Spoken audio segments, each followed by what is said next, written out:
42-year-old franchise that apparently has no bad entries. I don't know, I haven't seen all of them. Evil Dead Rise brought the franchise back to the big screen for the first time since 2013, where Fede Alvarez did a remake of Evil Dead, in a considerably harsher style.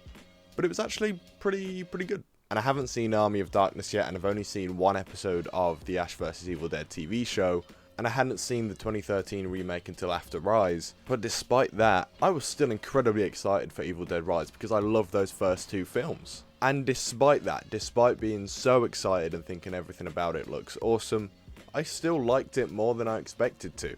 I am an incredibly grateful man that two horror franchises have had entries this year that bring genuine new stuff and new life to the franchises in an effective update.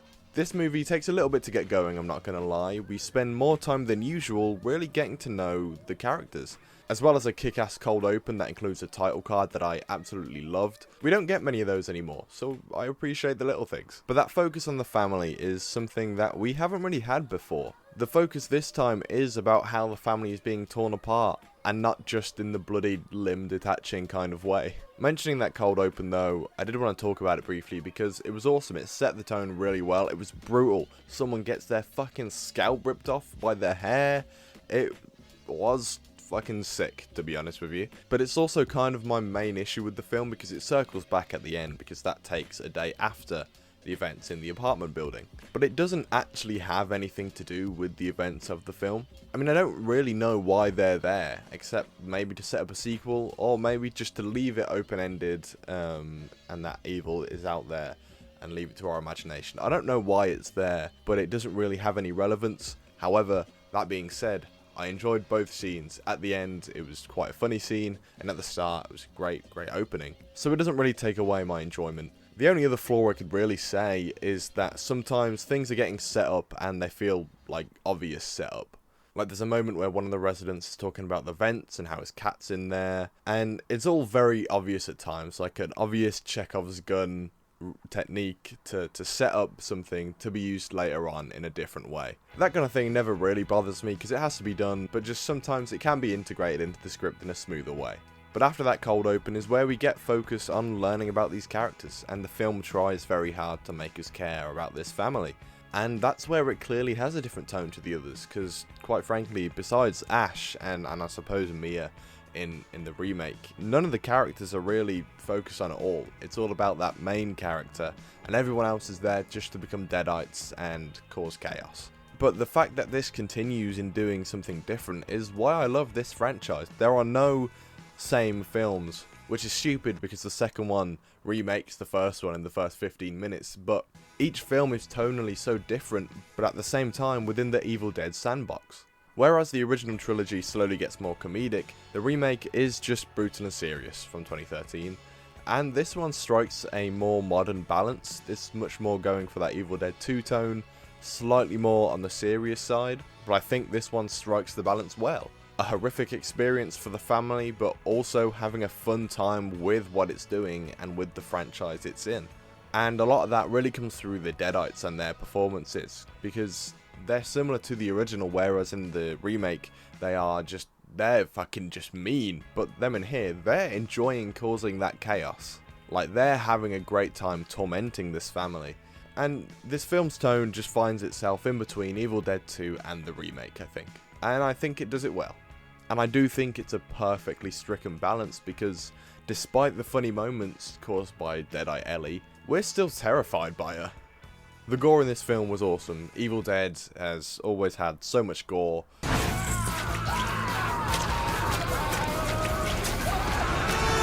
So much gore.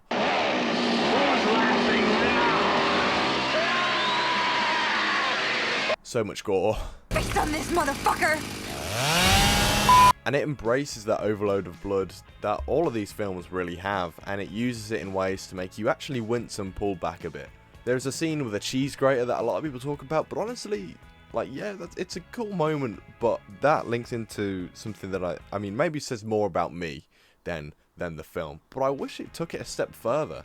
Because yeah, even the brief moment we got with that did make me pull back a bit, but you could just go further into that, and I think, why not? It's Evil Dead, just go for it. And there are times where it does go for it, in terms of the blood and gore and everything. What made me wince was when one of the kids was eating glass.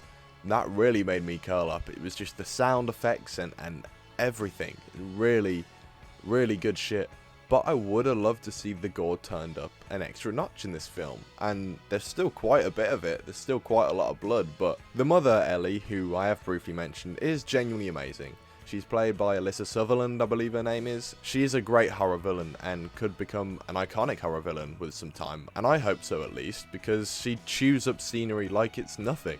She's scary and hilarious at the same time as Deadeye Ellie. She brings real emotion as the mother before she's possessed. The film overall manages to make us laugh but keep us on the edge of our seat and having tension there all the time. And something I didn't expect was to feel the high stakes in the film. I assumed throughout that the casualties would come from the neighbours, because I think I kind of just always assume the main family will always get out in a film like this. And I know that maybe doesn't make sense, because in the original two films that doesn't happen, in the remake that doesn't happen, but this is a family as opposed to a group of friends. But they don't. Half of this family gets got, and that kind of meant that I really didn't know where it was going to go. I didn't know who was going to make it out and who wasn't. And I think that's why it's so effective that they did focus on the family and really make us care about them. And I'm glad they did that, and I'm glad they had the balls to fuck up the kids. It was hard hitting, and it did just raise the stakes as we went along. And I'm glad they did that, because it really did keep the stakes high, and it added an intensity overall. And it works really well just naturally with the story, because Beth is unsure about having her child, as she's just found out that she's pregnant. That's why she's back visiting her sister Ellie. And while she's unsure about having her own child, she's having to look after her sister Ellie's children in this horrible situation, and at times can't. As much as Fede Alvarez's movie is good and sticks closer to the original, I think Rise has more interesting characters.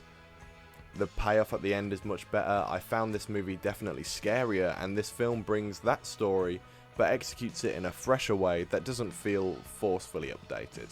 I'm not trying to bash you the film, I think it's very good, but I'm just making the comparison for the sake of comparison. Everyone likes to compare shit, and these are the two Evil Dead movies that people are comparing right now. Evil Dead Rise is a fun, tense journey, and despite taking a bit longer to put its foot down, once it does, it truly doesn't let off. It's a great thrill ride and my favourite film of the year so far. I absolutely loved it.